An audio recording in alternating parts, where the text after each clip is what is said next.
Yan guys, magigisa na tayo.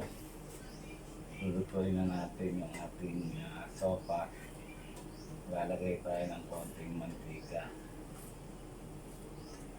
Yan.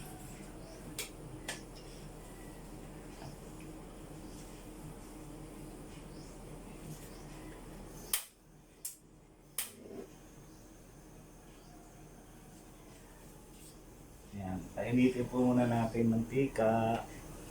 Meron po tayo dito bawang, sibuyas at saka karot. So, nandito po natin dito sa kaldero. Kaldero na natin gigisahin lang natin yung sopas para diretso na siya. Yan, gigisahin na po natin. Nalagay po natin muna yung ating bawang, sibuyas, at saka po yan, minsan na po natin yung ating bawang at sibuyas. Ayan, medyo mabango na siya at lalagyan po natin ng konting patis. Titimpla natin ng konting patis muna. Yan. Wow, ang bango. Ang bango. Hallelujah, ang bango. Tapos ito yung ating nilaga po natin yung pitso ng manok at sinimay po natin. Gigisa na po natin, kasama natin sa pagigisa. Yan.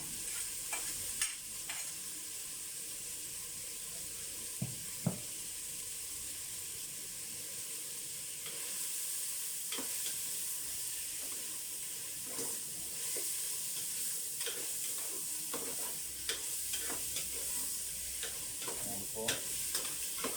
Gigisa natin.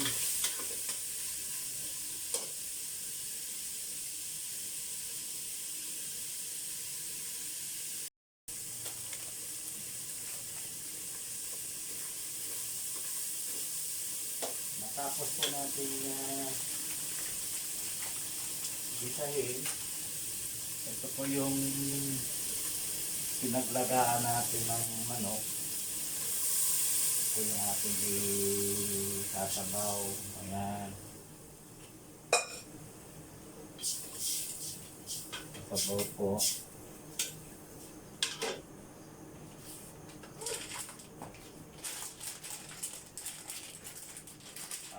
Saka natin ilalagay ang ating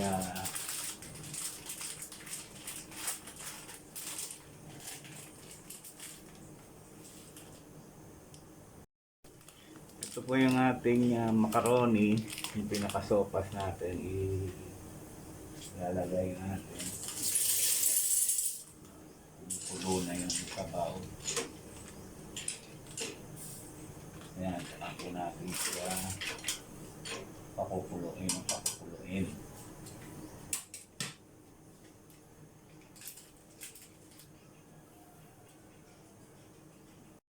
Meron po tayong cubes na pampalasa. Ito ilalagay natin. Ayan.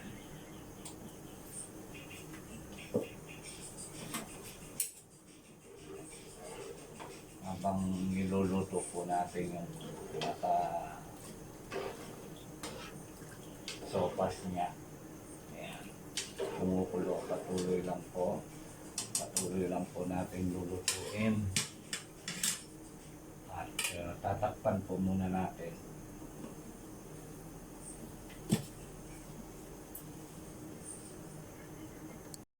Meron po tayo ditong 5 itlog.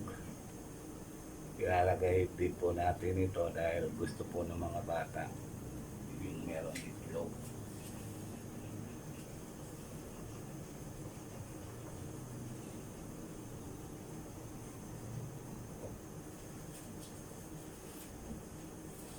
po. Patuloy lang po nating lulutuin hanggang sa luto-luto na yung sopa. Ayan, patuloy siyang kumukulo. Ayan.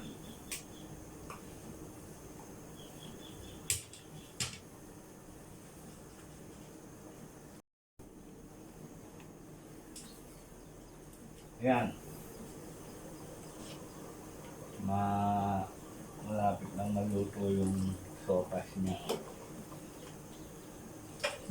Konti pa, mga 10 minutes pa. Kaya pwede na natin ilagay itong ating iniwang carrots. Yung ating carrots, pwede na natin ilagay. Ayan. Ilagay na po natin. At tatakpan po muna po natin. Mamaya titimplahan natin yan bago natin lalagyan ng gatas na evaporada. Yan.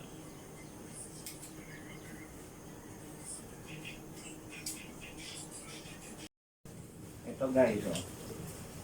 Luto na yung ating sofa. Natimplahan na rin natin. Tama na yung kanyang alat.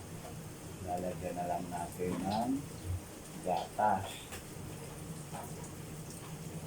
Lalagay natin yung gatas, tapos papakuluan natin ng 1 pulo o 2 pulo. Luto na ang ating init at masarap na sopa. Sabi ay kalahati lang ng gatas ang ilalagay.